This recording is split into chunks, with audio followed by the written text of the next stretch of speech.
This is Speaking of Shakespeare, conversations about things Shakespearean. I'm Thomas Dabbs, broadcasting from Aoyama Gakuin University in central Tokyo. If you are joining us on YouTube and wish to listen to this program as a podcast, you may click the link below to your favorite podcast platform. This talk is with John Wall, an Episcopal priest and professor of English at North Carolina State University. John is co-principal investigator of the virtual St. Pauls Cathedral project, a reconstruction of St. Paul's Cathedral and precinct in London during the 17th century. St. Paul's had an enormous influence on religious and secular life during the early modern period. It was consumed by the Great Fire of London in 1666. This project brings together a team of experts, and in its recent completion, enables us to experience worship and preaching at St. Paul's. It was also an often unruly cultural and commercial center where many went to hear the news and shop for books during the time of Shakespeare. This series is funded with institutional support from Aoyama Gakuin University and also with a generous grant from the Japan Society for the Promotion of Science. Hello, John. Hello. There you are. It's been some time since we've hooked up. The last time I saw you was in Montreal at McGill at the Paul's Cross conference. Yes, a very fine conference. A very fine conference. In our careers, when we started out, I think that mostly what we needed to envision London, we had text, we had Shakespeare, we had Donne, but these were books. And sometimes we got to a theater performance, and sometimes you would read about the bookshops in London and wonder about that. And in our lifetime, so much has been filled in that adds to the meanings of the text that we studied when we were younger. And that cathedral, you just know that this enormous, the cathedral of the city of London, this enormous area and this enormous building that had such a presence in Shakespeare's time, in Donne's time, all of these people in our, when we study early modern literature, yet we had really no understanding what it looked like and what it really felt like, to be there. And so much happened there religiously and in the secular world where everything was so intermixed. And I wanted to extend my gratitude for me and for many others now that we can get a better view of the cathedral. And we were talking a little bit earlier about the view you get of St. Paul's from Southwark and that area now. And in terms of Shakespeareans, and I think you had a slide you wanted to show of the... Yes, for Shakespeareans, we were remembering, a moment ago, we were remembering when you go to the Tate Modern Museum, that incredible transformation of a power plant that the Tate administration brought about a number of years ago. If you go up several stories up in that museum, there is, of course, a very nice restaurant, and it all looks large glass windows, and you can look while you're having dinner, you can look out over the Thames.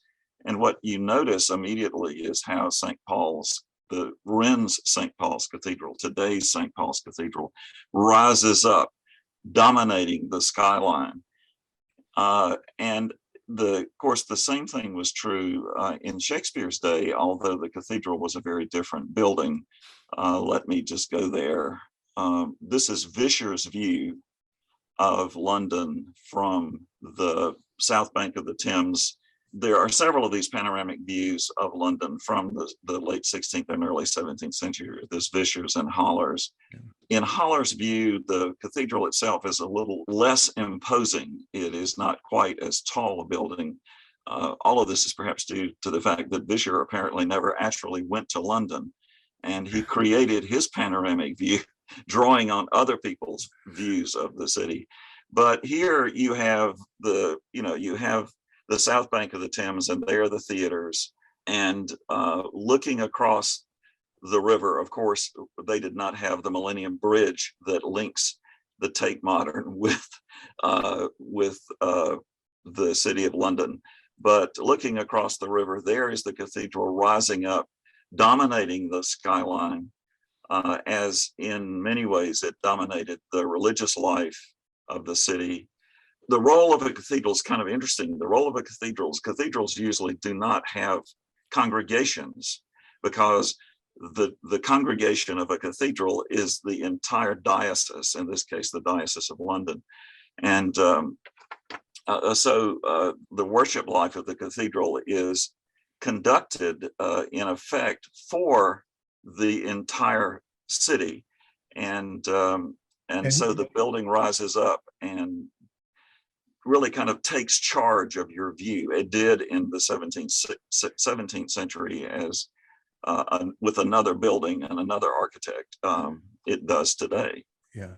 Well, you can see probably not exact location, but you can see the round buildings on the south side of the river in that. Yes. And you can see that these are fairly large theaters, and they may have been used for bear baiting, may have been used for theaters, but you get a sense of the size of the cathedral. And I agree. At the current day Globe, if you go for lunch there on a nice day and sit out on the terrace there, you get experience. It's a similar experience. Yeah. I wanted to move though to your website and get to the incredible reconstruction. The joy of having this empty space of the mind, what was not a site of memory, now placed back in. And I wanted to also make sure that's NC State in the background. That's the famous tower at NC State for anybody who wonders. Yes. Wonderful campus there. Yes, and as a matter of fact, thanks to the difference in time between where you are and where I am, it's late in the afternoon here, and that could easily be a live shot, although it isn't. It looks right now. It looks just about that way with the sun going down. And the glow of the warm evening light. Yeah, there in North Carolina, and I'm from South Carolina, and so at this time of year, particularly being expatriated or whatnot in another country, it would be nice to get back for some turkey. But yes. Yeah, but not going to happen this year. But let's get to the virtual St. Pauls Cathedral project. You and a team at NC State and an international team of experts and from cross-disciplinary technicians and archaeologists, and Schofield, the cathedral historian, and Ben Crystal, the actor, and other names, Rose Henschel, who recently appeared on this program, who has a book. And all of this has just come together over, I think it's now around 15 years that you have been working on this, beginning with Paul's Cross, but we'll get to that later. And if you could give us a little bit of a perspective in terms of the shape of the cathedral building itself and the precinct, and what is different for those of us who know modern London and know the Dome Cathedral, the Wren Cathedral, which was done after the Great Fire. And before you start, I wanted to add to that picture, the Vischer print, 1666 is the fire. 1561 was when lightning struck the steeple. And that steeple extended up another enormous amount. It did. I'm getting meters and yards. But it was maybe 200 feet, something like that. So it was definitely a very, very tall. So that, and when there are a couple of images, engravings from the 16th century, from the 1540s and 50s, that show the spire. Truly a dramatic addition to the building. It's still imposing, as the Vischer image suggests, but it was even more so. It was even more so before it was struck by lightning. But your team takes up the cathedral as reconstructing it as best in as much detail as possible, using what we know from records about how big the buildings were, down to as great a detail as you can possibly get. This is a Gothic cathedral. It's cross-shaped, cathedral, not a dome Yes. cathedral, very importantly. Right. Yes. Although Wren's design still preserves essentially the cruciform shape of the medieval cathedral, even though the architecture is Baroque. It still has a nave, and then the crossing and the choir, those three distinct sections of the building, working from the west front eastward. The nave, Wren's cathedral is slightly shorter than the medieval cathedral, which, as in the case of most medieval cathedrals in Europe, was built in stages. There's archaeological evidence of churches that occupied that spot. It's, at the top of Ludgate Hill, it is the place you want to put a building if you want it to be situated at the highest point, the most dramatic point, surveying all of the city of London. The original medieval cathedral was what we would call Norman or Romanesque from west to east. But then in the 14th century, the east end, the choir was dismantled and a Gothic choir was erected. And one of the challenges we had in working on the model was to figure out exactly how far westward the rebuilding of the east end went, and we wound up concluding that it extended to the east side of the transept, the crossing. But the west side was pretty thoroughly Norman all the way. But we marvel, or I certainly do, at the construction, the stonework for two buildings that were built in London around the same time. One survives, the Tower of London, and the other one was St Paul's. The stone for those buildings was apparently quarried in Normandy and brought across the channel on boats. And once they got it to London for the Tower of London, the Tower of London is kind of down the hill from the city, but how they quarried it and got it on boats and brought it across, and then got it up, all those stones up Ludgate Hill, I marvel to think. The cathedral that we have rebuilt virtually is the cathedral of the time that John Donne was the dean of the cathedral, 1621 to 1631. Donne's role in the life of the cathedral was one of the major reasons why we decided to undertake this project. There were other very fine people who were deans in the cathedral during the early modern period, but Donne is the one who stands out, whose name is known, and whose skill as a writer and preacher, and as well as his skill as a poet, an essayist, make his particular term as dean the one that really grabs our attention. And so that we built the project around Donne's role in the building and in the life of the cathedral for that decade. This project has developed over a very long period of time. It started really when I was doing some work on John Donne's devotions upon emergent occasions. If people know, anybody who knows anything about John Donne or any quotes by him, the two things that they always remember are "No man is an island" and "Do not ask for whom the bell tolls; it tolls for thee." Both of those come from the prose work, Devotions upon Emergent Occasions, which Donne wrote after he had been very ill one fall, and somehow he managed to write this substantial meditation on his illness and produce it, have it published in the next year. So I was working with that and realized pretty much the entire book takes place in his bedroom in the deanery at St Pauls Cathedral. And he talks about the sounds, particularly the bell sounds, the bell probably of St. Gregory's Church, tolling for someone who has died, and therefore he says, "Do not ask for whom that bell tolls; it tolls for thee." He hears the congregation at one point he says they're singing the psalm, and I know what they're singing, but I can't, and I can join in with the singing, but I cannot be with them in that place.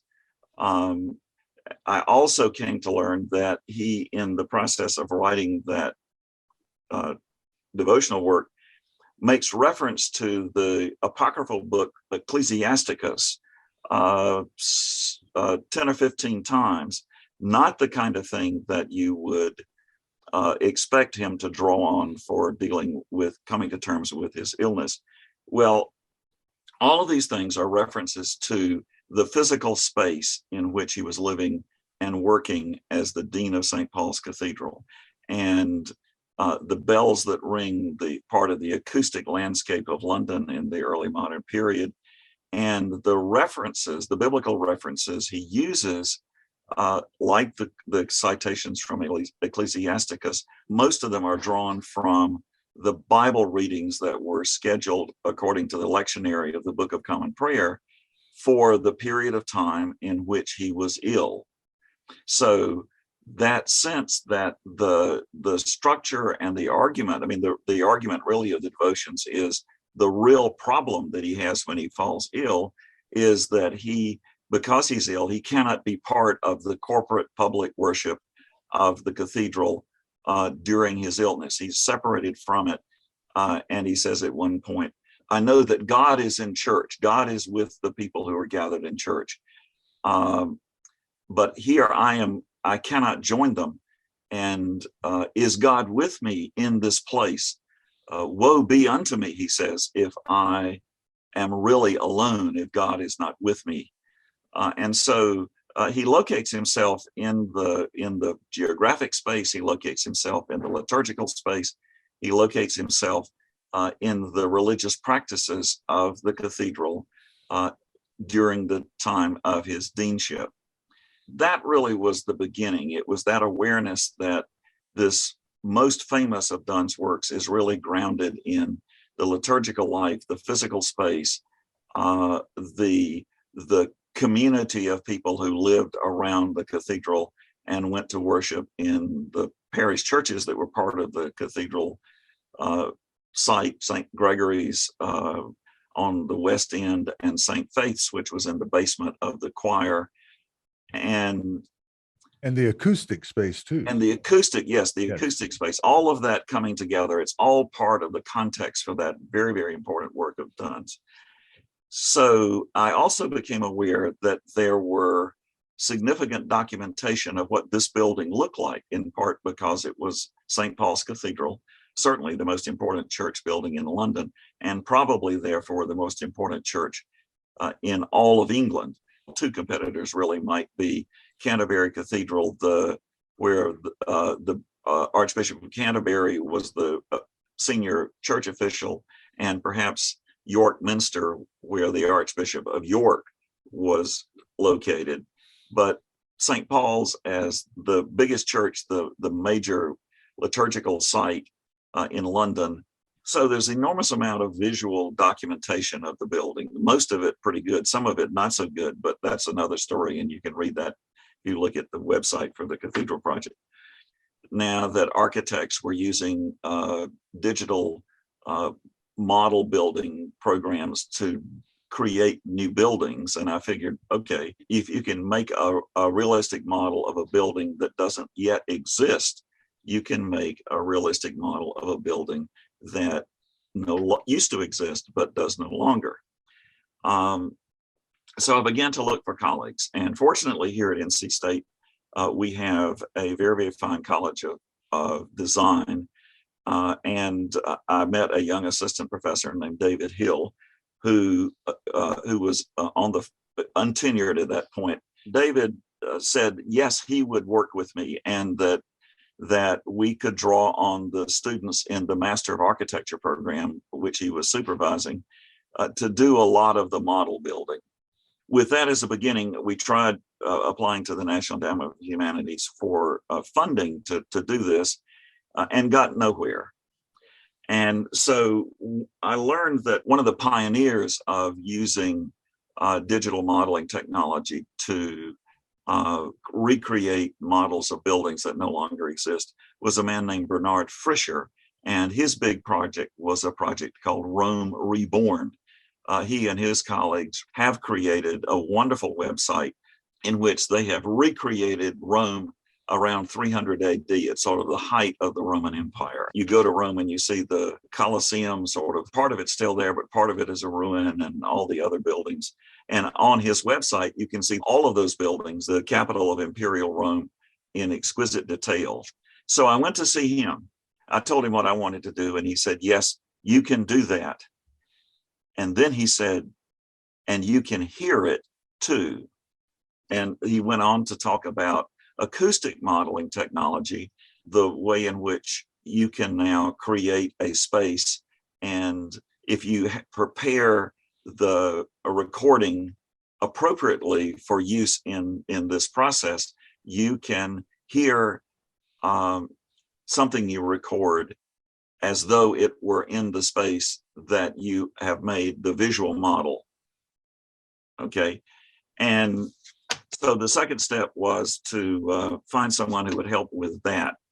The combination of the two, the visual modeling and the acoustic modeling, were what helped us get our first NEH grant for the Paul's Cross project.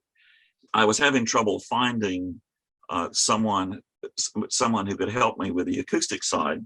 You know, life is full of wonders and mysteries. I was talking to my son-in-law, and I was telling him I'd talked to several people about doing this, people who knew what they were doing, and they weren't terribly interested. One of them said he'd be glad to do it, but I would need to get him a budget of $100,000. And the largest grant at that point we could get from the NEH was $50,000. So we knew that wasn't going to fly.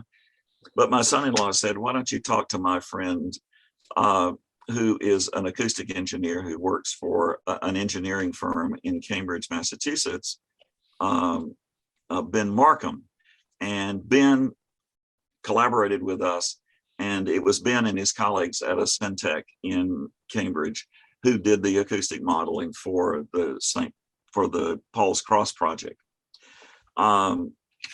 So David and I said, let's move on. When we got that funded, we said, let's move on to the big job, the big project, the cathedral.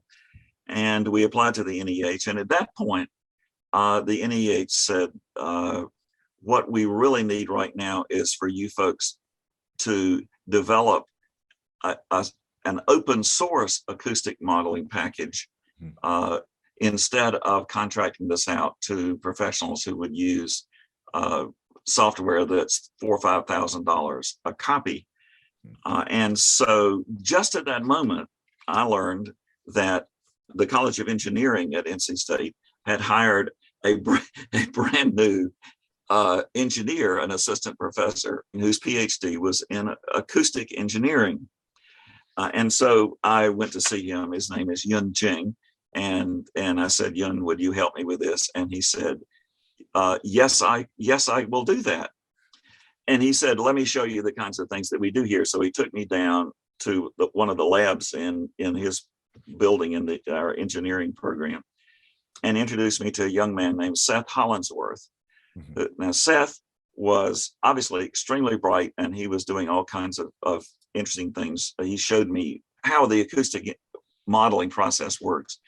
Later, I discovered that he was a high school junior, a student at the North Carolina School of Science and Mathematics. And he was doing an internship with Yun Jing and learning from Yun about how to do acoustic modeling. Yun Jing's graduate students developed a open source acoustic modeling package, which is on the website. You can download it. Although I have to say that anyone in the humanities who would like to pursue this and use that software really does need to make sure he has an acoustic engineer on the faculty that he can consult with. I have profound respect for their expertise. But that gave me really the two co-PIs, David Hill in architecture, whose graduate students did the visual modeling, and Yun Jing in engineering, whose turned out undergraduate student, Seth, and some of his graduate students were able not only to give us open source software package, but also to do all the acoustic modeling.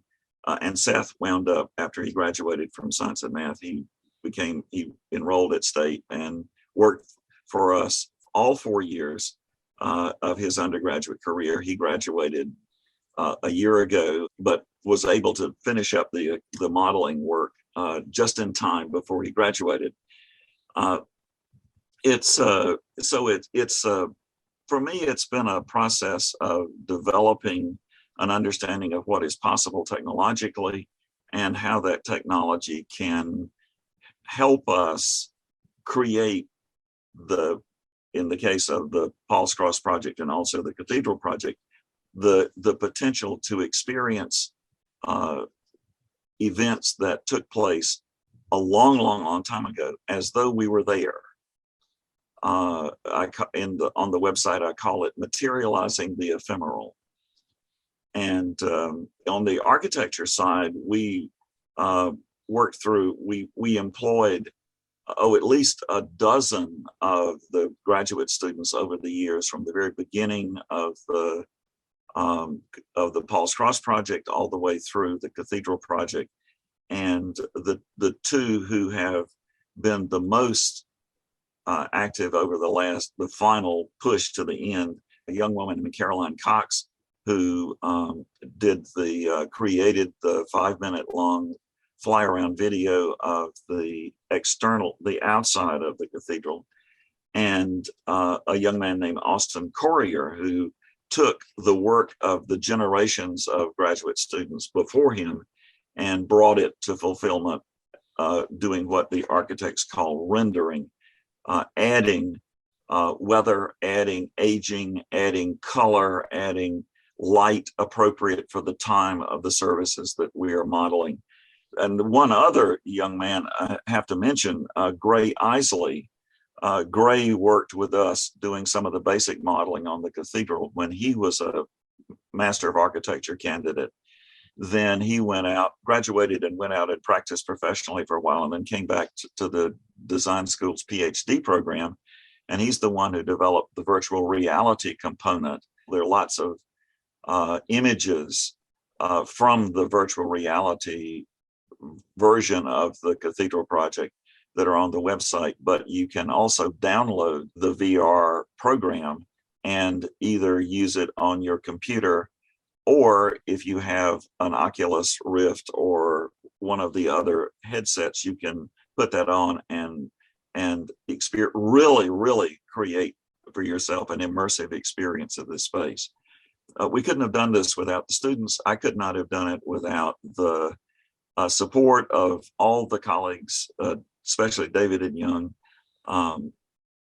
over the years. It's been a remarkable experience for me to collaborate with them and learn about the kind of expertise that they brought to the program and to the project. And I am profoundly indebted to all of them for the contributions that they have made. Yunjing asked me to give a talk to the Triangle area acoustic engineering colleagues, and the title of my talk was "How Acoustic Engineers Changed My Life." And this is the research triangle in North Carolina. Yes, this is the Research Triangle Park. It's been a remarkable journey, and I've been profoundly fortunate to meet just the right person I needed to meet at the moment that I really did need to meet them. I feel blessed and profoundly grateful to all of these colleagues, to the students whom I've gotten to know, but especially those who supervise them in their work. David Hill and I were talking yesterday. We can't quite remember when he and I started collaborating. It was sometime in the late first decade of the 20th century, like 2009. The first NEH grant we got was in 2011. And then we got that was the startup grant, which enabled us to do the Paul's Cross project. And then we got the larger grant they call it a Digital Humanities Implementation Grant in 2015. And here we are, and it's pretty much all done. Well, that's so interesting, the narrative there, where you start with Donne's writing with his this private or semi-private meditations during an illness, and how that spatial area and the acoustic area appear in his writings. And you started out, and we'll get to this a little bit later, you started out with the Paul's Cross Churchyard, and then you moved into the cathedral, but it sort of expands into Donne's own meditations and his pain, into the human suffering that pretty much occupy 17th century London. And I think we probably now, in recent times during a pandemic, have come closer to understanding something more about the life that those people lived with, but they lived in the world. Those who preceded us in the 17th century, short life, ever encroaching, ever present death. And then you moved into the cathedral and that giant space, and the daily services in this in the cathedral that are there. And I want to emphasize daily. It's not just Sunday. Yes. With 10 o'clock in the morning and 3 or 4 o'clock in the afternoon. That every day. For these people, and for us now, but for these people, would provide a respite. And so there are going to be a lot of technical aspects that we'll return to in the project. But we're going to feature here one small result that you put on your website, but we want to feature it here. And I think that our audience may indulge us for 1 minute. It goes for 1 minute, actually 1 minute and 4 seconds to see and hear the sounds of service in the 17th century cathedral in John Donne's and in Shakespeare's London. O Lord, open thou our lips, and our mouths shall show thy praise. O God, make speed to save us.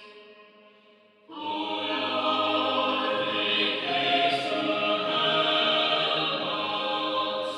Glory be to the Father, and to the Son, and to the Holy Ghost, as it was in the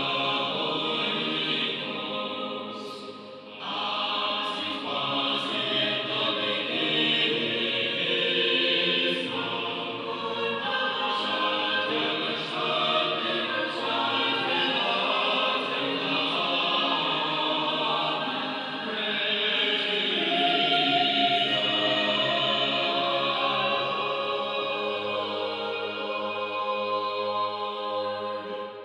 One of the things that has been remarkable about this project, from my point of view, has been the fact that I've been able to meet just the people I needed to meet, just when I needed to meet them.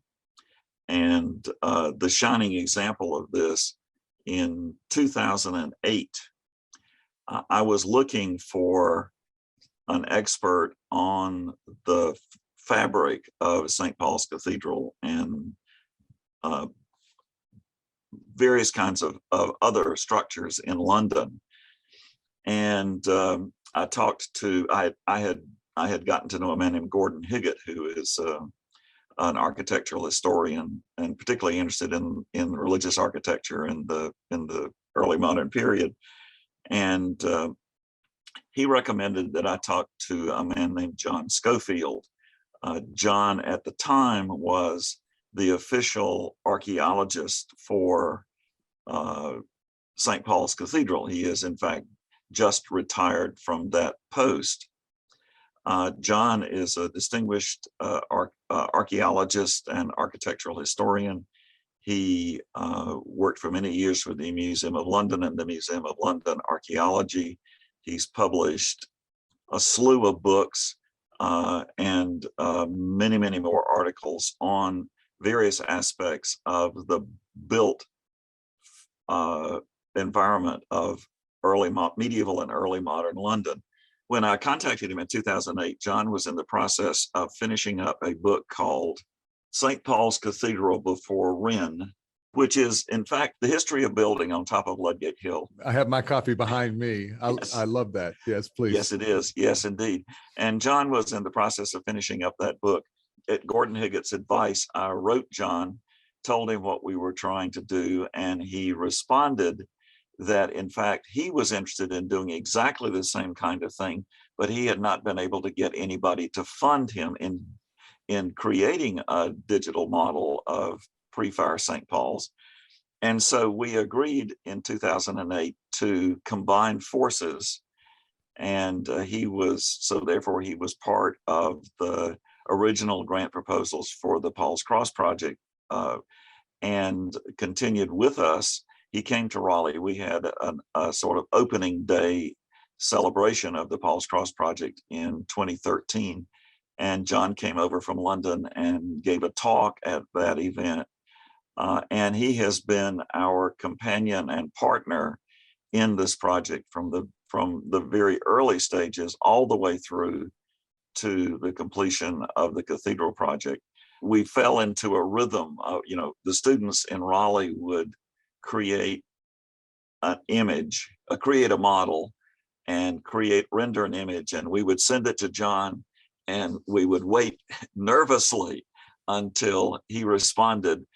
Often he said, "You got to fix this or change that," or he would say, "You've got it all wrong. You got to start over." And so I remember on a number of occasions telling the students who were working on the visual model that whatever John says, we're going to find a way to meet his requirements. Because, as I like to say, if John Schofield says it's okay, I don't care what anybody else says, because he is truly the world's expert on the architecture of London in the early modern period. So John has been with us through it all, and in fact did one of the most important bits of research on the project. He found manuscript material in the London Metropolitan Archive, which included the measurements of the deanery where John Donne lived. John was able to find that material, get all the details, and then create a sketch of it for us. And then we turned it over here. We turned it into the model of the deanery that's on the website. He has been a joy to work with, and we owe an enormous debt to him for his working with us. As happens, we're all finding things here at the end that we, in second thought or third thought, we really should have done differently. That's okay. One of the things that the website features is a description of all the things that if we had another grant from the NEH, and time to do them over, we would do them and make them better. But on the other hand, this is a project that is in the public domain, and if someone else gets the grant, we would be happy to work with them to bring it to an even higher level of clarity and authenticity. But as I say, John has been a delight to work with, and I am so grateful to him for all of his contributions, his patience with us as we learned from him how to apply the vast store of knowledge that he brings to this material, to this site, and to the visual model. That takes us to John Donne, and Yes. I'm going to encourage, of course, any viewers, listeners to visit the virtual St. Paul's Cathedral website. I'm getting confused because when I started with your team and enjoying and using your information in presentations that I've done now for a decade, it started with Paul's Cross. That's and right. With Yes. a sermon on Paul's Cross, and for I want to try to get in everyone here.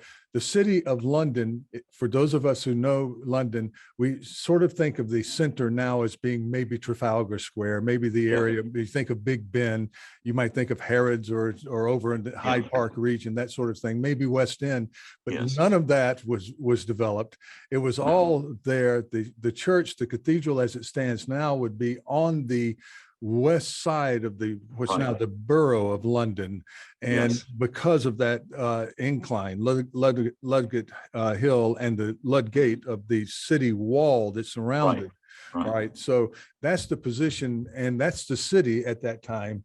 And Paul's Cross and Paul's Cross Churchyard would be, and this is hard for people, it would be on the northeast side.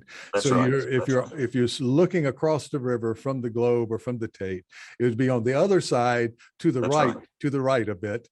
And that's where you started and worked with John Schofield and others on your team to develop the preaching pulpit of Paul's Cross, which had such an enormous influence during the Elizabethan settlement when the new liturgical practices were being established in the cathedral area.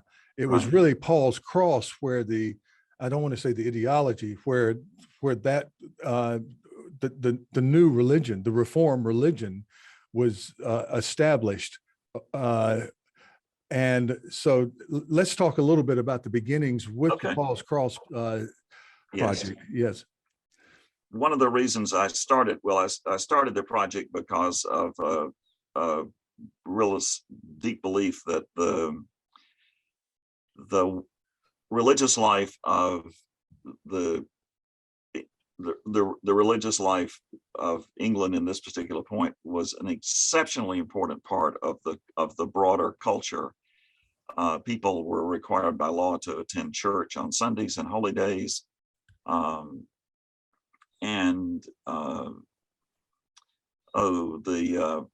English historian Eamon Duffy talks about how the language of the Book of Common Prayer over time entered the minds and hearts of the English and gave them a distinctive understanding of their relationship with God and with each other in the larger community of English-speaking folks. The sermons at Paul's Cross actually precede the Reformation. They started at the beginning, the late 15th, perhaps the early 16th century. But when Henry VIII decided to break away from the Catholic Church, and all the way through the changes in English religious life from the 1530s, when the English Reformation began, with Henry's actions, to some great extent motivated by his desire to divorce his first wife, Catherine of Aragon, and to marry a young woman named Anne Boleyn, who is important to us because the child that they had together was named Elizabeth, and she became the queen. That whole period is especially, all of us in North Carolina are very fond of that part of English history because it was, of course, it was Queen Elizabeth who supported Sir Walter Raleigh in sending out colonists who landed on the coast of what they called Virginia for Queen Elizabeth, the Virgin Queen. But we know it now as part of North Carolina. North Carolina, the Carolinas were named for Charles I. We can talk about that later on if you want to, but Elizabeth's successor, James I, James VI of Scotland, who became James I of England. This part of North America was named for Queen Elizabeth. The establishment that finally worked and became the first permanent English-speaking colony in North America was named for James, Jamestown. And when his son Charles said, "I want to get my name on that, over there across the Atlantic," and so from the Carolina literally means Charles's land. Yeah. Not much colonization actually took place here until Charles the First son, Charles the Second, was able to get folks to begin to pursue the colonization of what we now call North and South Carolina. Yeah. But and for our listeners, viewers, you're in Raleigh, North Carolina. I'm in Raleigh, North Carolina. North Carolina, yes. And you are a son of South Carolina. So, I'm a son of South Carolina, not far from Charlestown. Yes. Yeah, Charleston. Yes. And so yes, there is that history that permeates where we grew up. In terms of the architecture of the actual Paul's Cross, it's a very interesting archaeological. In terms of Rose Henschel talks about using space and using spaces, and the cathedral, the central, the nave and choir were used for various reasons, but in the religious realm, there was liturgical practice, and there was a lot of revisionism going on in terms of how to use the cathedral. And I think some early Protestants didn't think you needed a cathedral. Right. Oh, yes. But the thing is, the practice is set, and we're going to get pretty soon to the Book of Common Prayer, but which is the attempt to revise and reset the liturgical practices of the Church of England. Yes. But that's inside the cathedral. Paul's Cross was outside, and it was it wasn't free form. I think that the preachers were limited to 2 hours, kind of two turnings of the glass, and then you're cut off no matter where you are with God.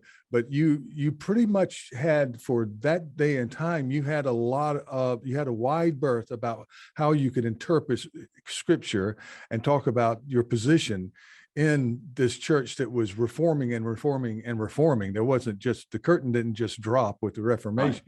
Yeah. So that's the outdoor pulpit, and there's the freedom there, and it's right next to an entire is flanked by, eventually, by the 17th century bookstores on the northeast side, which is the work that Peter Blaney did, reconstructing that. Yes. And so you have a bit of an echo chamber in there where you have preacher, and your site shows this. You can hear the bookstores, the side of the cathedral, the transepts and the choir, and then over the bookstores, which are, as Blaney showed us, are fairly high. You have an auditorium in there.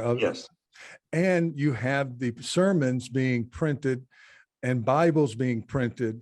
And I think the first time in English speaking history that you would have people who had read what was being talked about from the pulpit. You had good auditory for that time, pretty good auditory surroundings, but that's what you and your team looked into and rebuilt. But that was where it happened, I think. Yes, the Paul's Cross sermon, the every Sunday and on other days occasionally, the 2-hour-long sermon started at 10 and ran till about noon. It was really where, as we were suggesting earlier, Henry VIII initiates the English separation from the medieval Catholic Church, but as far as the worship of the church under Henry, it stays pretty much the same. Then his son Edward becomes king, and things change very quickly. We get the first prayer books that you mentioned. And then, of course, when Edward dies, his sister Mary, who is the daughter of Catherine of Aragon, becomes queen, and she tries as best she can to undo the Reformation. She becomes queen in 1553 and dies in 1558 when she's succeeded by Elizabeth, who reverses the Mary's efforts to make England Catholic again.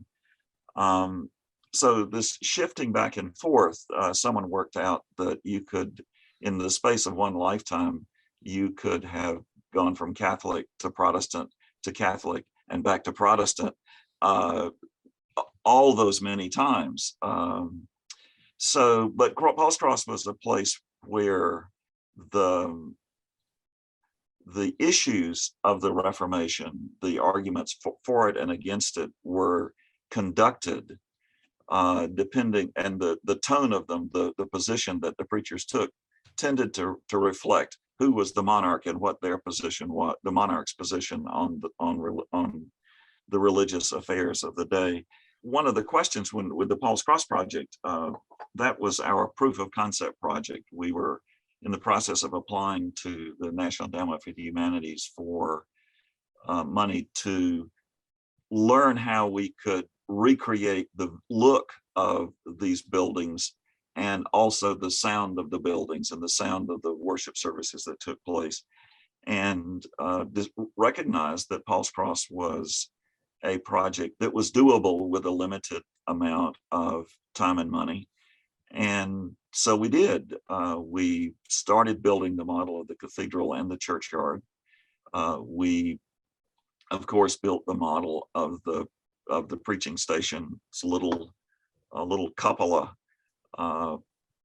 covered platform supported, raised up so that the preacher could be seen over the heads of the crowd in a building that to make things a little, bring them back to home again. Every time I look at the building, I think of the old well on the campus of the University of North Carolina. The columns of the kind of domed roof, and the question that we set out there was to find out just how well people could hear. This is with Donne's gunpowder plot sermon, Yes, very yes, famous sermon. Yes, Yes. yes. That was read in original pronunciation by Yes. Ben Crystal. Though I make no doubt, but that they had a purpose to comprehend and involve it in the name of Jeremiah. Yet that was not enough, for so they might have comprehended and involved Genesis and Deuteronomy and all between in all name of Moses. The system of pronunciation that is called original pronunciation, it's really the dialect of London English, which is appropriate because Donne was born in London and, of course, lived most of his life there. So David Crystal, who's a distinguished linguist, came up with a system of pronunciation that he believes reflects the way in which the language was pronounced. And he graciously agreed to do a script of the sermon for us. And I said, and of course now I need to find an actor who can perform it. And David said, well, I have a son named Ben, and he has taken part in some of the, again, to get back to Shakespeare, one of the places where people have done a lot of work with original pronunciation is doing original pronunciation scripts of Shakespeare's plays. And Ben had performed in some of those productions. So he was the perfect person to undertake this. And at some point, if you want to, we can talk about the sort of the technology of creating a recording that can be used to recreate the experience of listening to what has been recorded in a physical place other than the place in which it was actually recorded. So we can, if you want to, we can. Yeah, let's talk about that. Ben explained okay. it to me, and it's very, very interesting. And also how you guys can place a listener in the courtyard at a certain distance from the pulpit and what it would sound like, that sort of thing too. Yes. Would you want to do that now? Or, yeah, let's do that now. The auditory, the technology, Yes. Yeah. Well, sound is made of waves, and the mathematics of those waves is pretty well known. The challenge, what you do is you create a model of the space in which you want the sound to be heard. You can build a model. I mean, architects no longer build buildings with slide rules and T-squares. They do them with software in a computer. And so once you get the model built, you can then add to the model the mathematical properties of the material that you believe the space was made of. In the case of Paul's Cross, the dirt on the ground, the wood and plaster of the buildings. You mentioned the booksellers' shops that were around the northeast side of the churchyard. Space for them being provided. They didn't know that's what they were doing. But after the English Reformation, in that space was a church used primarily for funerals, and there was a charnel house, a building for the storage of bones that had someone would die and would be buried in Paul's Churchyard, and then after their bodies had deteriorated, and the bones would be dug up and stored in the charnel house. And of course, anyone who's seen Hamlet in the graveyard knows, how all of that works. I just wrote on that. I'm having I'm having a little trouble drumming up enthusiasm with someone to publish it, because it is gory. It's gory stuff. Because yes, the ground was just, we think of the cemeteries we grew up with, and so many of them beautiful, very well preserved and very natural and so forth. These were grimy, dirty. The dirt was there to process the body, like Hamlet says, I wish my flesh would melt and thaw into a dew, whatever. And then the bones were removed, just like in Hamlet, and then moved to the ossuary, where more, I think, in the Catholic belief than in the Protestant, the bones would be perhaps reassembled for your, at doomsday. So they kept the bones. And then they just moved all of those, and they just dug them up at what Raynor Wolf bought that area, and they just destroyed it. And I think Somerset used those stones that came over from Normandy to build Somerset House, some of them, and then they put bookstores. So I mean, it went literally from bone to book. And where where those bones went, I don't know, but it must. They do know. They were hauled off. It took several days. The charnel house in Paul's Churchyard was so big and so full of bones that it took cartload after cartload, and they hauled them off and made a mound and covered it all with dirt. That you go to the universal source of all knowledge, i.e. the internet. You will find we're in London. We're in today's London, is built on top of where all the bones were dropped. So when they, as you say, when they tore down the charnel chapel and the charnel house, they opened up the space, and the booksellers started selling books from wagons, and eventually built. Eventually, this grew into all the houses, the booksellers' shops around that side of the. So the Reformation created the space, and the booksellers filled it. Like the White Greyhound, the famous shops that we see on title pages for books during that period for Shakespeare's lyric poems in particular, were sold right there where the bones used to be. That's right. Yes. So the once you establish the space, the model of the space, then you introduce the sound handling properties of the material. So you get the geometry of the space, and you get the materials, and all of that goes into the construction of the model. In this case, stone for the cathedral, wood and plaster for the bookseller shops, dirt. Then you introduce sound into that, introduce the recording into the model. And what comes out of it, this is an acoustic modeling software.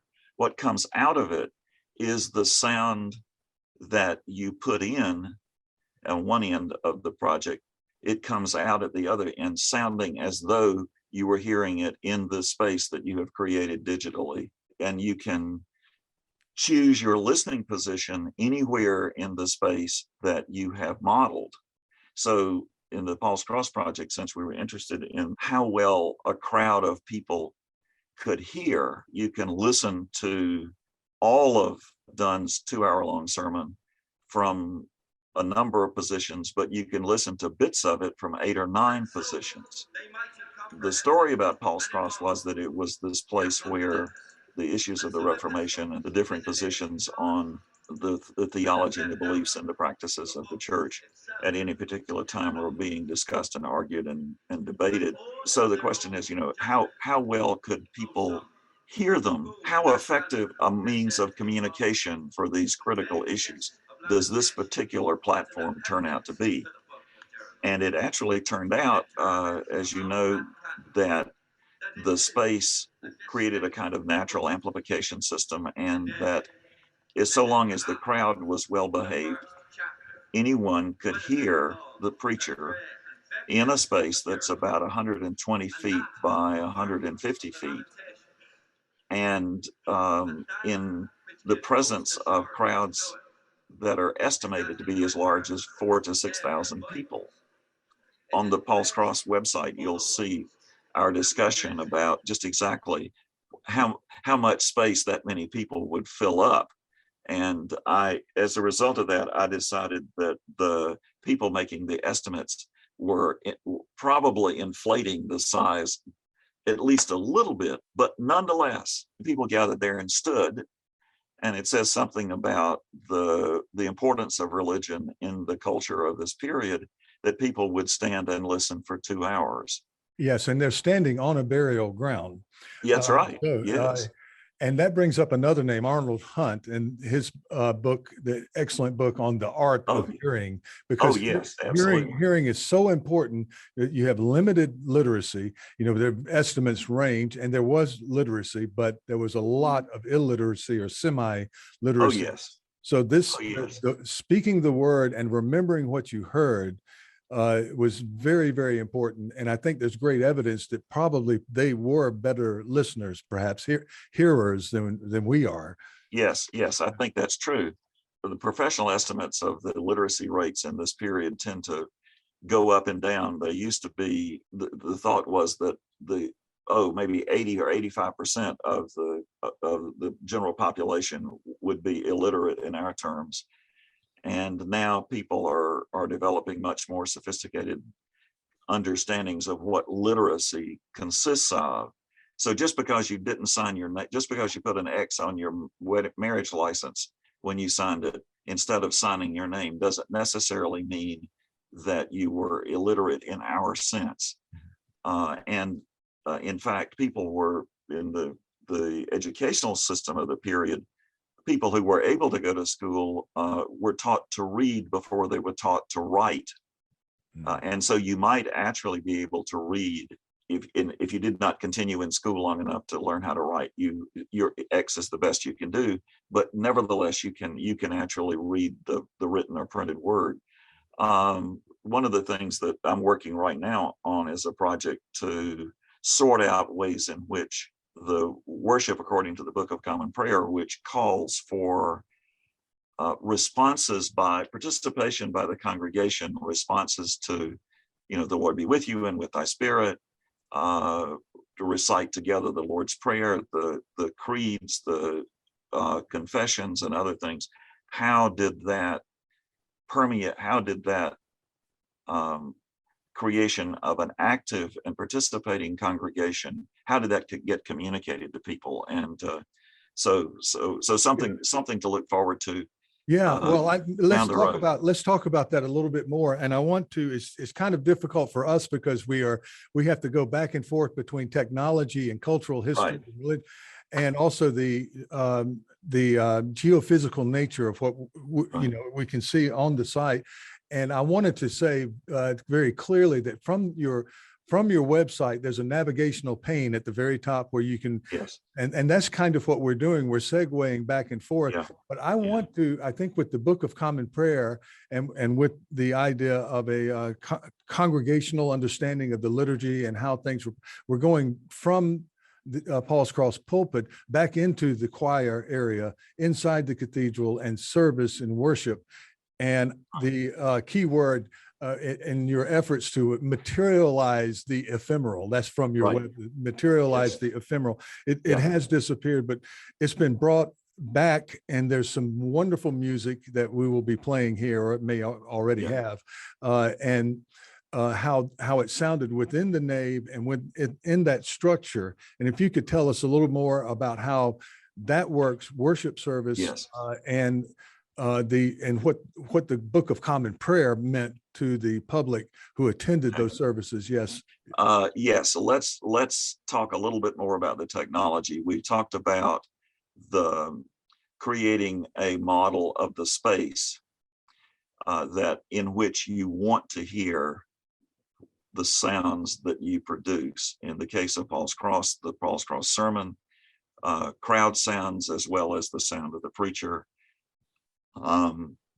In the case of the Cathedral Project, as you've already referred to, the services that combine the spoken word and the chanted word, the preached word, the choral music, organ music, the same principles were used to create the model of the inside of the cathedral as were used to create the model of the Paul's Cross Churchyard for the Paul's Cross Project. The other side of it is the need for the sound that goes into the acoustic model to be sound that does not bring with it the acoustic properties of the studio in which it was recorded. The question is, how do you record sound in a space and all you have recorded is the pure sound of the producer of the sound, whether it be the preacher doing a sermon, or whether it be someone reading scripture, or whether it be the choir chanting, or someone playing the organ. The classic way to do this is to use something called an anechoic chamber. An anechoic chamber is a sphere, the inside of which is covered with sound absorptive material. Usually they use some kind of, the one that we used for the Paul's Cross sermon was on the campus of a university in Manchester, in England. There are no solid surfaces in that sphere. The person who's making the recording stands on a stainless steel net, and Precarious. well, you ever have the chance to ask Ben Crystal what that was like? He said it was really creepy, and he could only take it for about 15 minutes at a time. So we recorded this 2-hour sermon in little bites. No, but I mean, he was in there, and there's some photographs on the Paul's Cross website of him in the anechoic chamber, and you can see that there are these they look like stalactites or something like that. They're triangles and pyramids and squares and things, but they're all made of sound absorbent material. And so to find out what Ben was going to do, I went into that chamber and talked, and it was literally as though the sound came out of my mouth and stopped right in front of it. Oh, wow. Wow. Just, no reverberation, no echo. That's what anechoic means. No echo, without echo. All right. So that's the way that we did the recording for the Paul's Cross sermon. And also the inside of the cathedral. Now I'm wondering how you got the choir. Well, yes. Okay. All right. Now this is the tricky part. Anechoic chambers usually are limited to one person at a time. And there are recordings that have been made by groups, choirs or quartet, instrumental groups of musicians of various sizes. And if you want to be absolutely a purist about it, what you're going to do is what we did with Paul's Cross, which is you're going to rent an anechoic chamber. Whatever it is that you want to play. Let's say you've got a string quartet and you want to get a recording of that string quartet without echo. So what you do is you record it 4 times. And each time you record it, one of the musicians is in the anechoic chamber and the other 3 are outside, and they're connected by earphones so that they can play together. And then after they do one recording, then one of the musicians, the one who was in the chamber, comes out and another one goes in, and they do that, that would have been, to do the cathedral project that way would have been, well, it would have taken a whole lot more money than the National Endowment for the Humanities would have been willing to give us. So fortunately for us, since the Paul's Cross project, since we did the Paul's Cross project, the technology of recording has improved so that what you get, what we used a conventional studio for, actually we used 2 studios for recording all the sound that you get in the cathedral project recordings, but we used extremely directional microphones.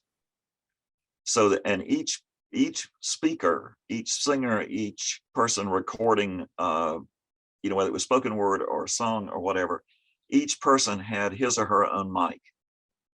And the mic, the technology of the mic was able to get a pure sound. You only got the sound coming out of the mouth of the person who was speaking directly into the mic.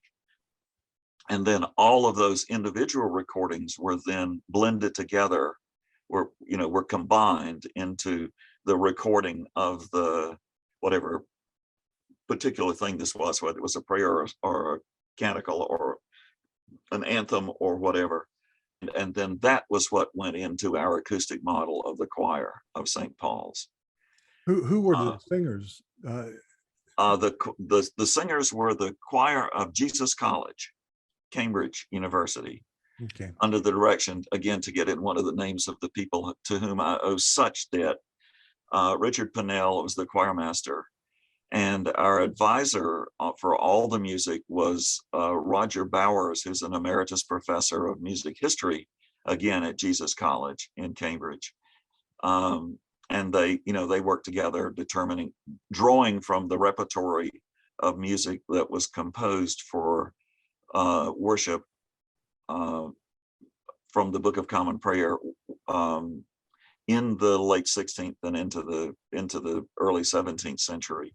Drawing on that repertory, Roger put together the musical selections and Richard conducted the singers. So we were able to use conventional, so to make the recordings for the cathedral, we were able to use conventional studios, but we were able to get pure enough recordings to make them usable in the same kind of acoustic modeling software that we had used for Paul's Cross. It was a much larger, as you might imagine, it was a much larger job. And of course, one of the things we did with that, you can see it. You can see it on the website. You can see the interior, reconstructed interior of the cathedral, and just how large that area is. Right. Oh, yeah. And how it was designed. I think the architecture is designed for acoustic, for echo. It is the. Oh yes. Oh yes. It's to amplify and Yes. the music and the sound, the voice of the speaker or Yes. singer or whatnot. Yes. Oh yes. The reverberation. What you hear when you listen to the recordings on the cathedral project. The choir was a separate part of the cathedral.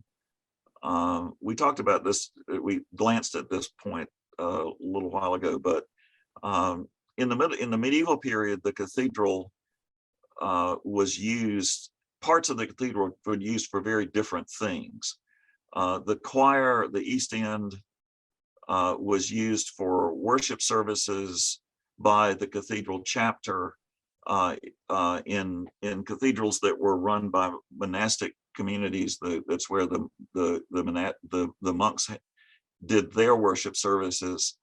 The nave was, this was a time in which the doctrine of purgatory was believed in, the idea that when we die, our souls go to a transitional, unless we've been either really, really good or really, really naughty. In which case, if you've been really good, of course, you go directly to the kingdom of God. And if you've been really, really naughty, you go to the dark and the place of heat and darkness. Yes. Every time I think of that, I think of John Milton's description of Hades, and how the flames in hell, the flames give off darkness rather than light. Yeah, darkness visible. Yes, darkness visible. That's right. Yeah.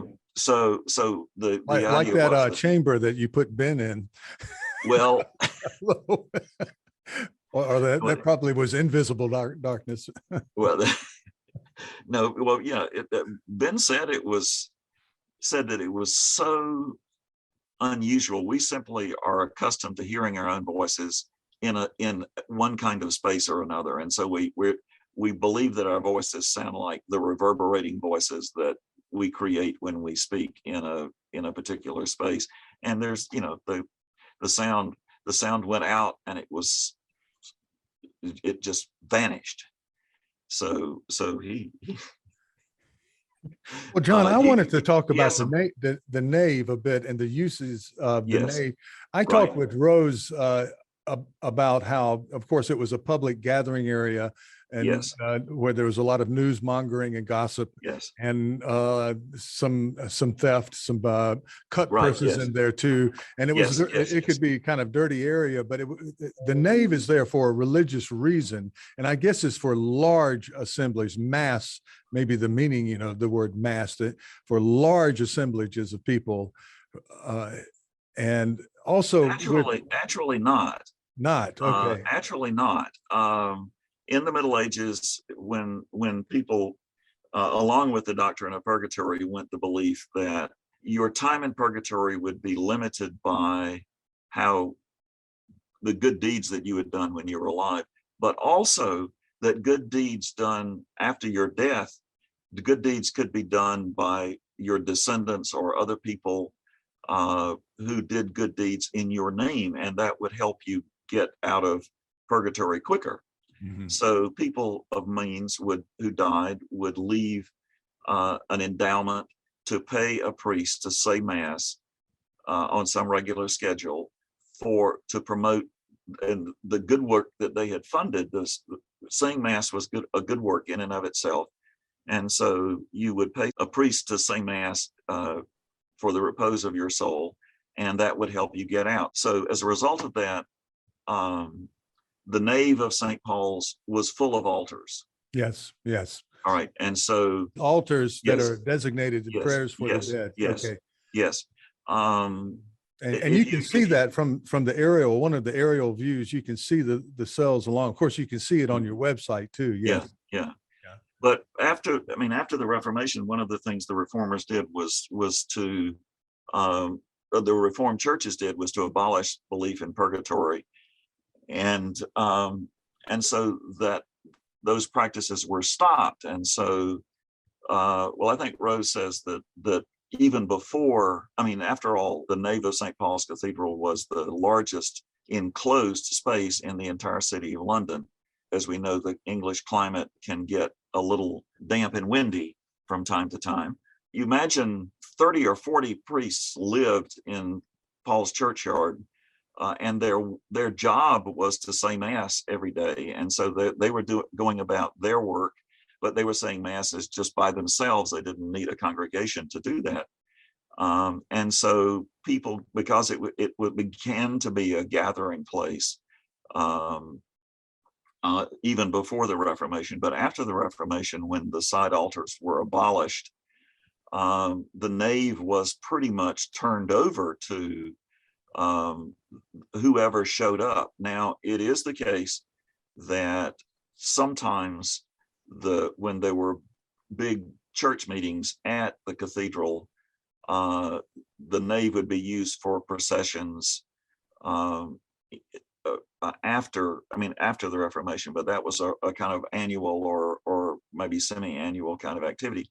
mostly it was a space that was made use of, and that's one of the really exciting things about Rose's book is her study of who went there and and what they did, and I think very importantly, playwrights went there, particularly yeah, okay, Shakespeare, because yes, yeah, that's where our word buzz, we think of it as a modern digital type word, the buzz on a website, but that's the word used by Bishop Earl to describe yeah, the interior of the nave, talking the humming of flies. I think he yeah, used that, yeah, and the constant humming and the buzz. But I yeah, think that word became the buzzword, the gossip, and also where if you're a playwright, you can hear what's current, what's going on, what can you make fun of from the stage, how can you right, engage your audiences, just not that far away. In right, the case of Blackfire, it's not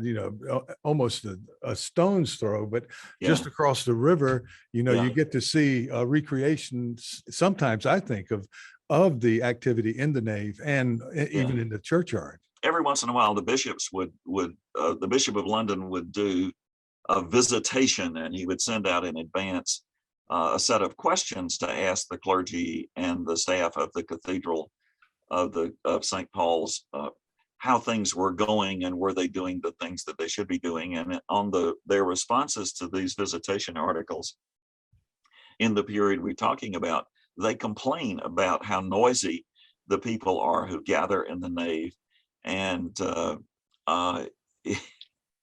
they said that the sound got so loud that from time to time that it disrupted the worship services that were taking place in the choir.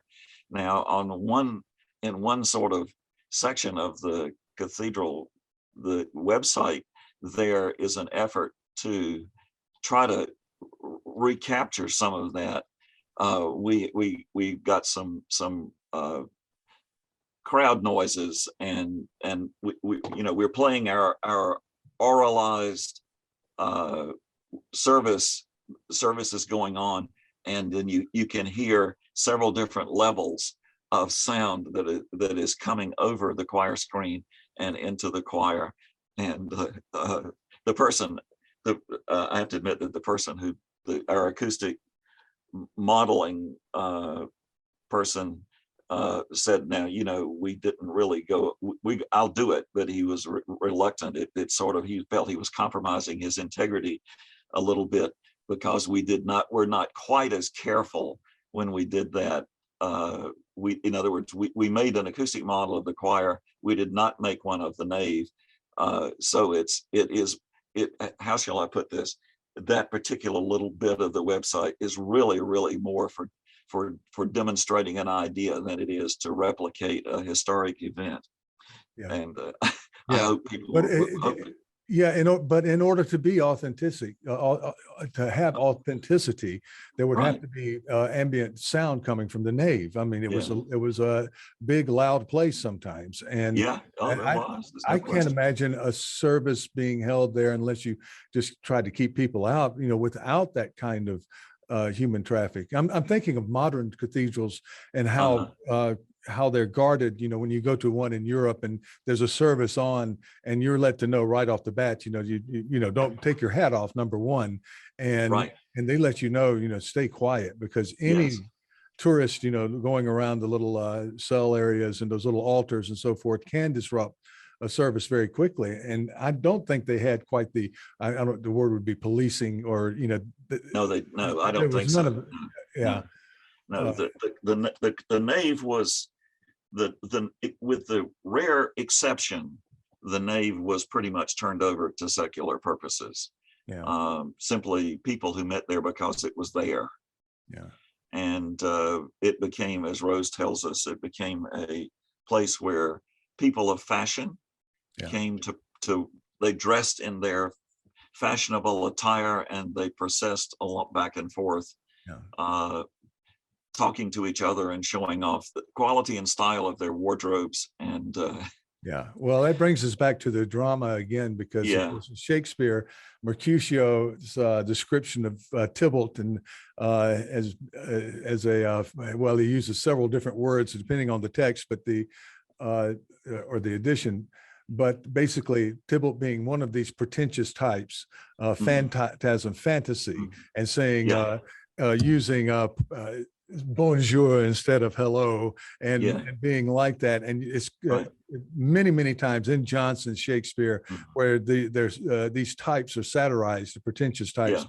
Where else would you be talking about? There would be, maybe the exchange. There was a big public area, but not nearly the size of the cathedral and the public spaces, both outside in the churchyard and inside in the nave.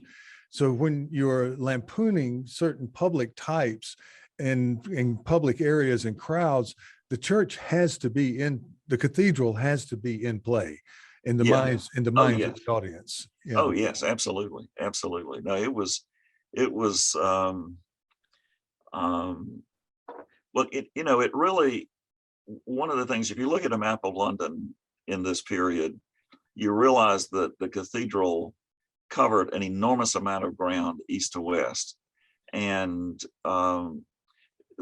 whatever commercial activity that was going around in the city to the north and the east and south, and as you said a moment ago, wasn't much space to the west, because Ludgate was right out just at the end of the street that led up to the Great West Front, but otherwise all the way around it. And one of the things that I think Rose talks about this in her book, there was a door halfway down the nave. There was a door on the south side and on the north side, and people carrying merchandise of one kind or another, including perhaps large pieces of large animals, would cut through the nave of the cathedral to get from one side to the other, to get from one part of London to the other. Otherwise, you had to make this enormous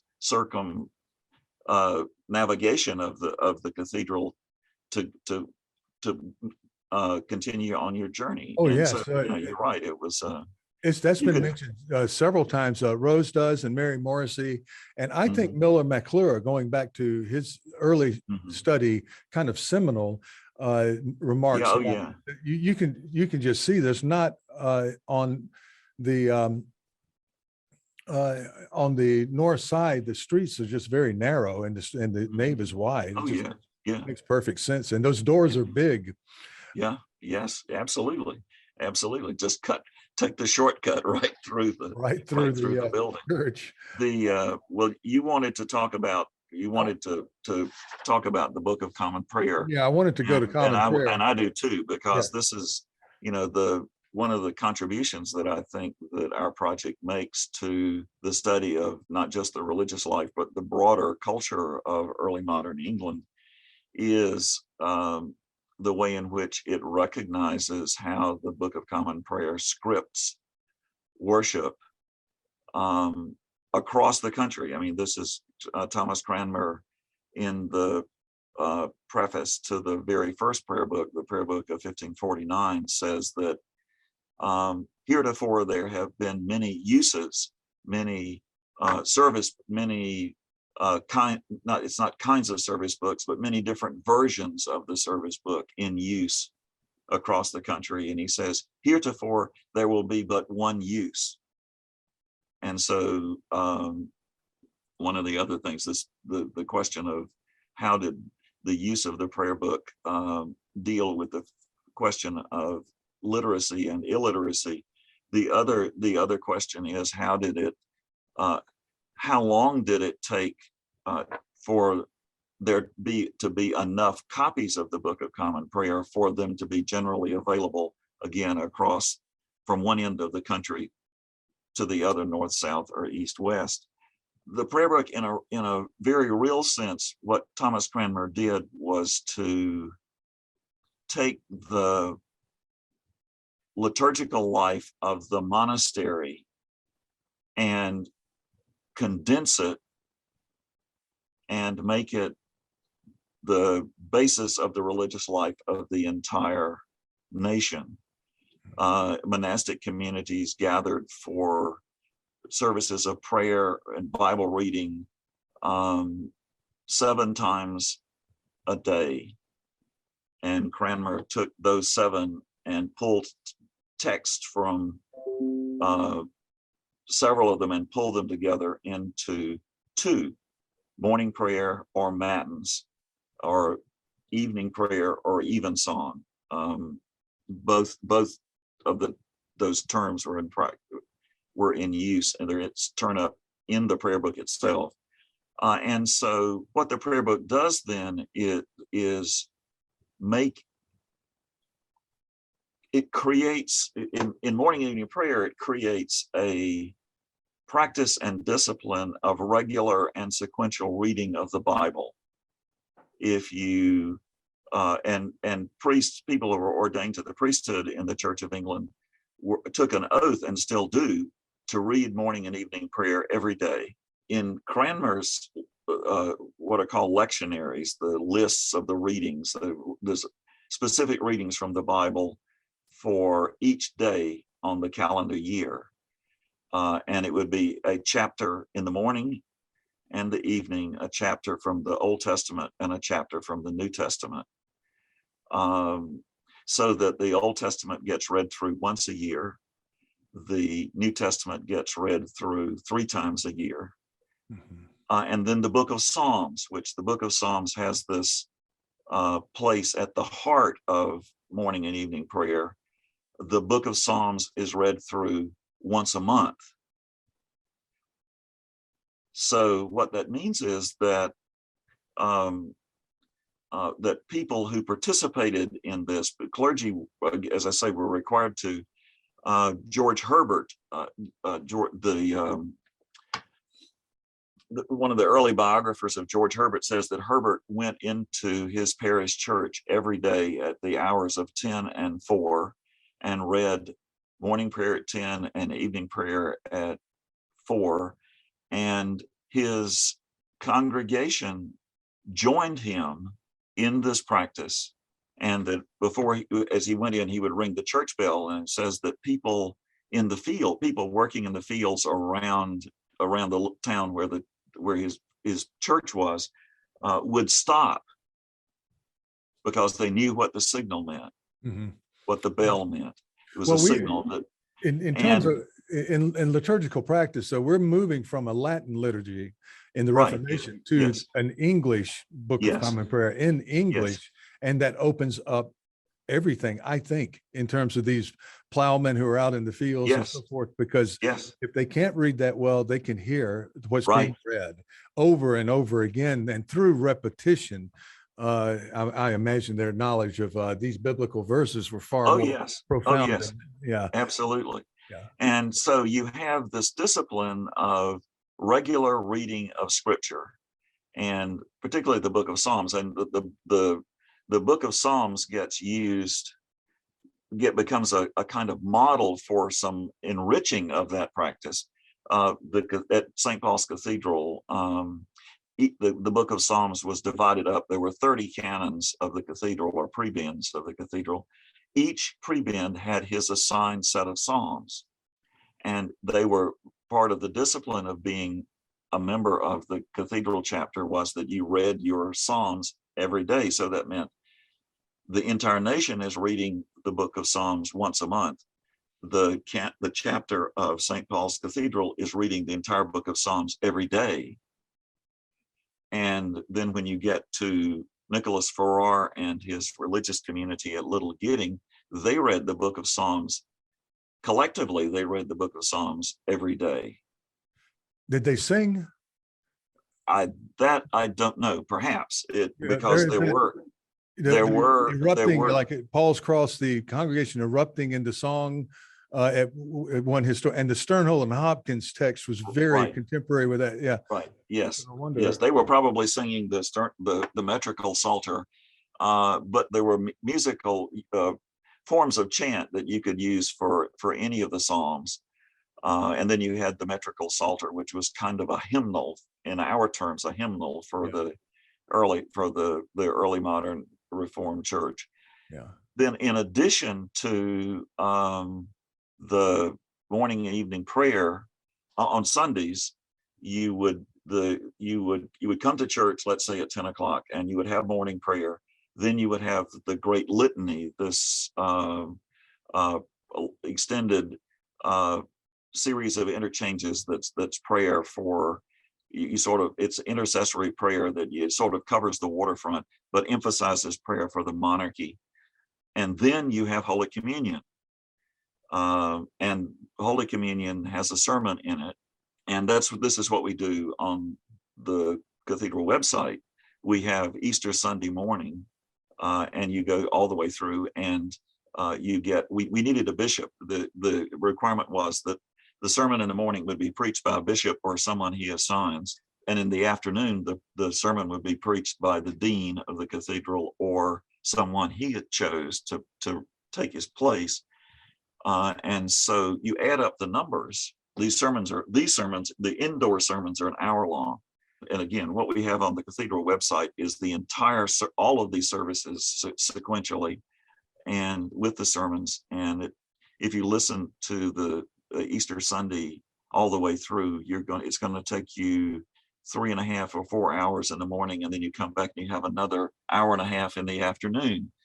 These are folks who are taking corporate worship very seriously. So what we have on the cathedral website is Easter Sunday 1624 all the way through, with the sermon in the morning by Bishop Lancelot Andrews, actually preached by David Crystal. David Crystal. David Crystal, yes, David Crystal does Lancelot Andrews. He does Lancelot sermon Andrews. in the morning, and then in the afternoon, Ben does Donne's sermon for Easter Sunday 1624, the sermon that Donne actually preached that day. It's Ben Crystal Redux. He does Donne for both of the projects. Then the other thing, we have an ordinary day, late November, the Tuesday after the first Sunday in Advent.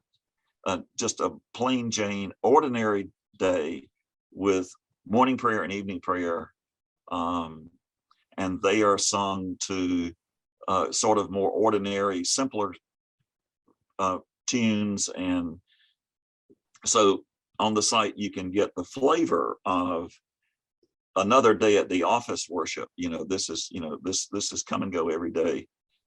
And then a special day, a festival day, the Easter Sunday, 1624. Excellent. Well, I wanted to make. And if I may just insert one more thing here. Yes, one of the things that's really important to recognize about the Book of Common Prayer is that it is about creating corporate worship, and the understanding of worship is that it is true worship is the collective worship. You may say prayers on your own as an individual, and indeed there were primers, there were prayer books created that draw on prayer book texts so that to give you a sort of a condensed version of morning and evening prayer for use at home or with your family. But the point is that true worship is corporate worship. It is the nation at prayer in individual parishes and in cathedrals collectively. And since you've got baptism, you've got confirmation, you've got wedding services, you've got ordination services, you've got ministry to the sick, and then funeral services, again, as actions of the corporate community. What you have really is a religious life in which with the focus on the corporate and the public, and so many of these services are about bringing into the corporate life of the gathered community the distinct individual aspects of a lifetime. You're required by law, if you have a child, you're required by law to bring the child to your parish church within 4 days of birth for baptism. To take communion, you have to get confirmed, and probably in your late childhood or early teens. You get married, you come to church. You have children, you bring your children to church. If you're ill, then the priest comes to visit you, and he brings with him symbolically the entire community that is praying for you. And again, when you die, you are brought to church. And so it's the focus on the community at prayer and worship. that the prayer book enables, and it makes the English version of Reformed Christianity the very distinctive kind of thing that it is. Okay, now we want to go to the future and the current and future Trinity Chapel. And yes, yes. yes. We have an umbrella site, the Virtual Done, virtualdone.chas.ncsu.edu website has links. If you go there, then you get links to the Cathedral Project, the Paul's Cross Project, and to a third project, Trinity Chapel.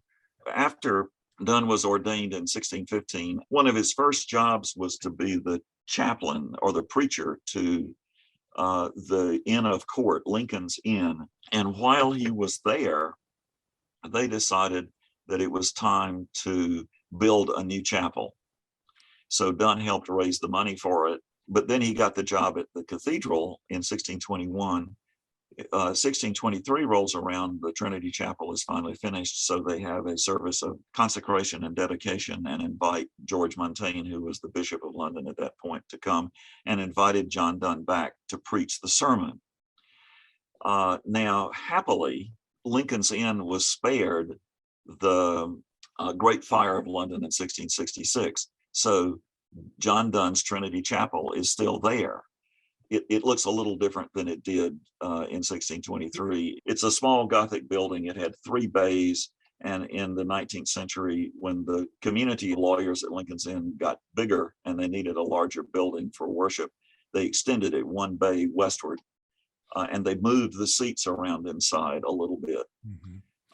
Where is it in relation to the cathedral? The Inns of Court are along the Thames to the west of London. Outside the gate. Outside the gate, yes. Gray's End yes. and Lincoln's End, the very famous, yeah. Yes, and the others. Of course, it was the heart of the legal community. The Inns of Court were the heart of the legal community. Donne was enrolled as at the Lincoln's Inn early on in his life before he was ordained, and of course, as I say, was hired after he was ordained. He was hired to be, in effect, their chaplain, and the buildings of Donne's day are still there, and the records of the Trinity of Lincoln's Inn happily have documents, original documents. They have, for example, the bill of Price the joiner, Mr. Price, who did all the woodwork for the building. And this was his bill. He turned it in and he said, "This is how much I want to be paid." Well, that's still there. And contemporary accounts, a couple of contemporary accounts of the service of consecration. So what the Trinity Chapel component of this larger site will have is, first of all the documents, but it will have, we have a visual model of the Trinity Chapel as it was when it was new, and when Donne was there to preach the sermon in 1623 at its consecration. The bill of Price the joiner, for example, tells us where the furniture was located originally, and things have been moved around a little bit to bring the building into accord with later fashions in church, the arrangement of where the altar was and where the pulpit was and other kinds of things. But one of the really, really, to me, powerful things about going to visit Trinity Chapel, and I hope you will, you walk in the back door, you have to climb a flight of stairs, and you walk in and you walk down. The original stained glass is still there. And in one of the windows along the north side, the stained glass window is made of lots of different pieces of glass pulled together. There is a section of the stained glass window which says in Latin, "I, John Donne, Dean of St Paul's, caused this to be made." That's our man. And that's his mark. And that's his mark. That's his mark. That he put his name on it. He literally paid to have his name on the building, and it's still there. It is still there. And the furniture, some of the furniture inside, the pews that are on the east end of the building were the pews that were built by Price the joiner. So there's such a tangible sense of the early modern world in that building. So I got fascinated with it, and I've written some things, and I'm going to pull all of that together one of these days Well, to that's complete the this trinity of websites. Yeah. Well, it doesn't stop at the cathedral precinct. As Right. you were showing, that there is Yeah. a corporate. This is outreach, but all of the inns in court, all of the colleges and Cambridge and Oxford, they have these to this day, of course, Evensong and Oh yeah. of course, some more some. Well, I've been, and beautiful music and so forth, and so this still keeps on going in our Yes. time. Oh, It's yeah. something I don't think that you and I grew up with so much in the Protestant South, that we tended to just go to church on Sunday, and Right. so it's hard for us to imagine what you're calling the corporate practice of, Yeah. daily practice of Yes. learning the word of God, having it spoken, and the connection you have to have with the parish church and with the cathedral, of course. Right. Yes. Um, Yes, now- we're all modern individualists, and it's, and for us, it's, it's you and me, God, and but we're talking about a world. And this is one of the reasons that I felt the importance of doing this project was to create the experience of a world in which it's the community at prayer, and the way that prayer life, that worship life was organized and coordinated. For example, anytime you can work it out, and the directions for working out the order of readings are on the cathedral website. All the tables and everything else, you can work out exactly.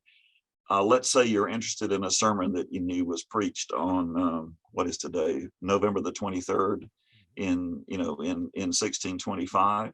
You can take the tables and work it out and know exactly what was read in church on the day that sermon was preached.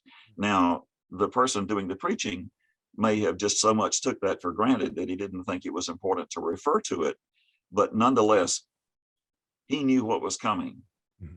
And he knew what the context for his sermon, the worship context for his sermon. He knew what parts of the Bible were going to be brought to people's attention on that day that provided the kind of envelope, the container for his own particular sermon. Mm-hmm. And there's one sermon that Donne did that is he did it. It was in the 1620, or somewhere in the latter part of his time. It was at St Paul's. And it's a sermon about the biblical texts are kind of on the gloomy side. And so he's gone on for an hour, and he says, and the news has really been bad. God is really upset with us. God is a just God, and that he's really upset with us and our sinfulness.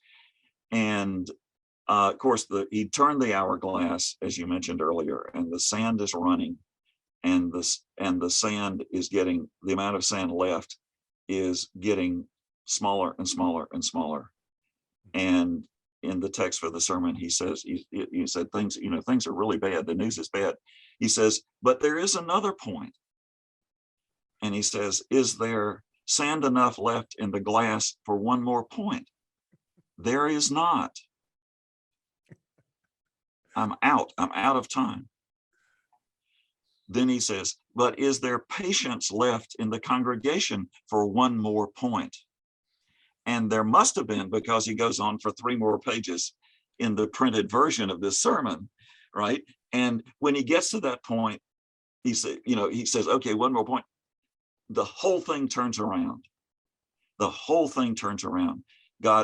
We set aside the God of justice, and we are brought before the God of mercy and love and compassion.